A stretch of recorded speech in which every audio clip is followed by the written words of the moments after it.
What up, y'all? Goofy Rexy, man. I hope everybody is doing well. So welcome, guys, to week 10 of the Assemble Beginners Recap series here. And listen, we're progressing. We're having a lot of fun with the account. It's a different experience for me, so yeah, let's dive into it, right? So we're currently right now at level 60, on the account, and level 60 is actually a big sort of step for us. And the reason why is because we just unlocked Blitz Sim, and it is a bittersweet thing because we have unlocked it, which basically means that I'm going to be able to do my blitzes a lot quicker than I previously was able to do, and was going to be able to kind of climb through the milestones, probably at a little bit of a quicker pace as well. But also what that does mean is that we are now going to be competing with other players in the game that have been playing this game for a long period of time. I mean, I'm talking about over 1,000 days. So unfortunately, that is sort of the downside, to this, Blitz Sim here. But what I will say, though, is that I do actually appreciate it. It actually makes things a little bit quicker for me. I am playing this account pretty casually, right? I have my main account, which I do a lot more activities in, and that's a little bit demanding. So with something like this, I'm only able to log in twice a day. So being able to do Blitz multiple times a day is actually very important. And we're going to be talking about, why that might be and how we might be switching up some things here moving forward. But yeah, so we're in Blitz Sim now, and this is kind of where we are, and we're doing the best that we can to be able to grab as many milestones. We definitely want to make sure that we're grabbing these Blitz credits, right? Because we want to make sure that we're going to be able to farm or at least open up some orbs, in the store for the characters that we need. Now, in regards to Arena, last week, our big project was Arena.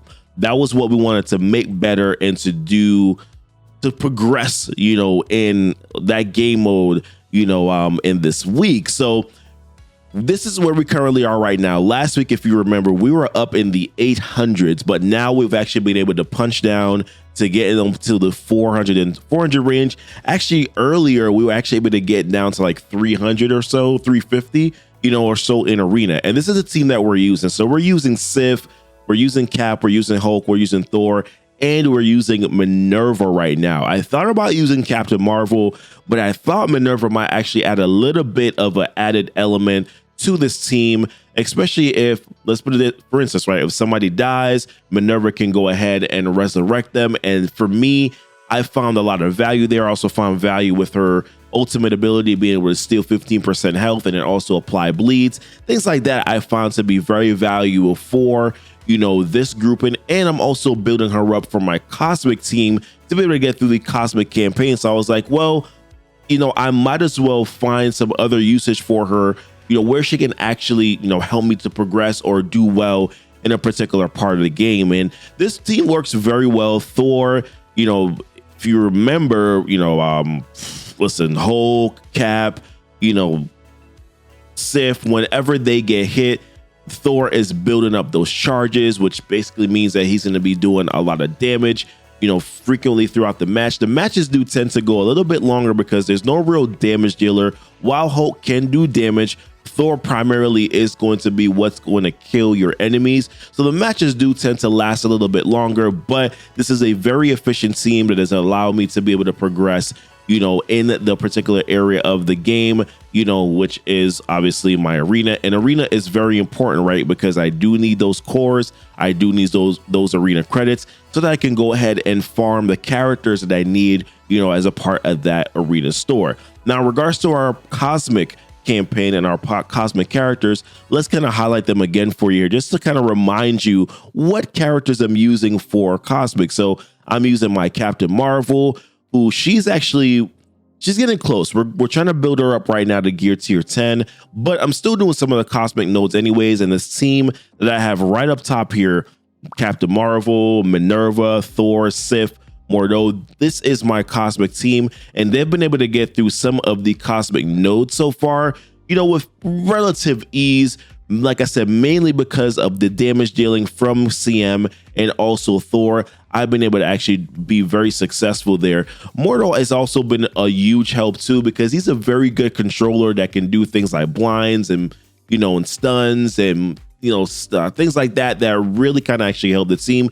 And to a certain extent too, he actually does have a little bit of if there's some characters that do die in those nodes that help him with energy and also help him with some additional health too. So that actually does benefit me. Mordo is actually a very sneaky, underrated character. He's going to be one of your MVPs for that Hela node. When you get to Villains Chapter 7-6, Mordo is definitely going to be one of those characters that is going to be your MVP where that is concerned. So don't sleep on Mordo. You also want to use him to get your Phoenix unlocked as well. So just kind of keep that in mind, with Mordo, that you want to, basically what I'm saying is that you want to invest into characters that are not, there are going to be times, right? Your Mystic campaign, your Cosmic campaign, other campaigns, you want to invest into characters that are going to, maybe they won't be primarily important, after you, right after you invest into them, but later on, they're going to have a lot of value for your roster. And Mordo, for me, is definitely one of those characters that I'm going to find a lot of value in, in this game. So is Sif, so is Thor, Minerva. CM might be the only character that may fall off, but if she does get some good red stars on her, she's actually going to be very useful on my roster to do a few other things. She's very plug and play. I find that there's always a little bit of a place where you can put her on your roster for you to be able to get some successes, out of her. Another thing I wanted to talk about here, guys, is the legendary event that's rolling around. So obviously we just had Star-Lord that just came around. I was not able to compete really in that Star-Lord or to even get much out of that Star-Lord event because I have not worked on my Guardians team. And I will say this, there is even though the Guardians team, in my opinion, is not a team that will really take you past the mid-game point, they are a good team that can take you from the early point in the game to the mid-game point. And I do think that right now, because you would have to farm to get those characters, Ravagers, which I wouldn't recommend, but maybe, of course, Guardian characters that you would have to farm to be able to get Star-Lord, at 5 stars. While that is kind of the caveat, I will say from a free-to-play perspective, Star-Lord is actually a pretty decent option. Wave 1 is pretty good too, but Star-Lord and the Guardians team actually can help out in a few other areas that maybe the Wave 1 team won't be able to work out, and that's primarily like your Cosmic campaign and definitely also your raids. They're a pretty good team. They can probably go all the way to U7 difficulty 3. So it's just another option. Obviously, I think they become more of an option if they ever actually make Star-Lord a permanent legendary in the game. So until then, maybe we don't talk about it, but I'm just saying that from a free-to-play perspective, the Guardians aren't a bad team. Obviously, I'm still recommending Wave 1 Avengers as your main team, free-to-play or not free-to-play, just because they are very valuable early part of the game, and then they're also very valuable late part of the game. But the Guardians team, they do give you a Cosmic option and also a raid option that will make things a lot easier for you if, let's say, for some reason, you were able to get some good shards for them, things like that. I think that the Guardians team can definitely help. But the Invisible Woman legendary event is going to be rolling around on Sunday. Now, I won't be able to get Invisible Woman right now because I don't have my Sinister 6 team quite there in terms of stars. And that's a little disappointing for me, honestly, because I really thought that I would be able to at least get them the 4 stars, not to unlock. I wasn't expecting to be able to unlock her based on when I started, but I definitely at least, because I'm playing free to play, right? I definitely at least thought I would be able to get a lot of these characters to 4 stars so that I could get some mega orbs, from that event. But in the middle of me start, or kind of a couple weeks after I'd already started this free-to-play account, I was farming Green Goblin and I stopped because I'm like, well, Electro, what about Electro? I think she's a better direction to go in because she's going to be a character that I'm going to be able to use on my Sinister 6 team later.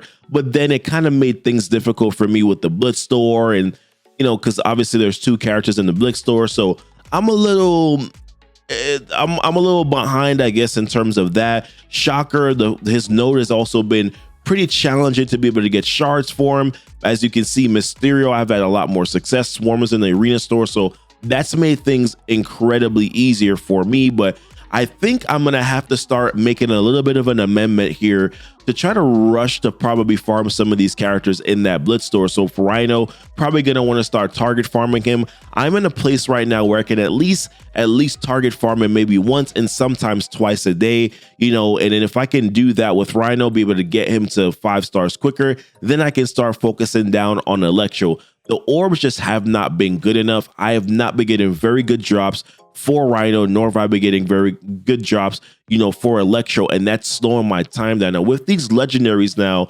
coming a little bit quicker, right? So Invisible Woman is going to be showing up every 6 to 7 weeks now, as opposed to the original kind of time frame where you're probably looking at every 12, you know, weeks.